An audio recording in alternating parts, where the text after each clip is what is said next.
Hi, welcome to రాముడు channel. ఈరోజు నేను దానిమ్మ జ్యూస్ తయారు చేస్తున్నా. దానిమ్మ జ్యూస్కి వేరే ఏమి చక్కెర పాలు ఏం అవసరం లేదు, ఒట్టిగా మిక్సీ పట్టుకొని తాగాలి.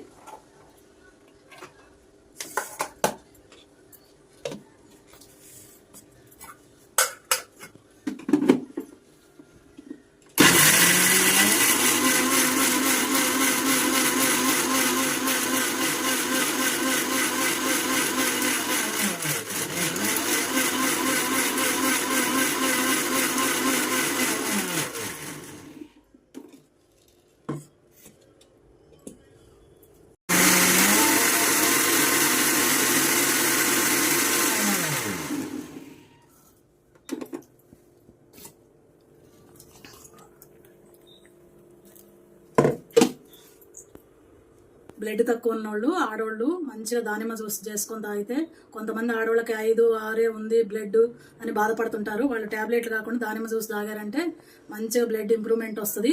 ఒక 12 ఉండాలి ఆడోళ్ళకి బ్లడ్, కాబట్టి తప్పకుండా దానిమ్మ జ్యూస్ తాగండి.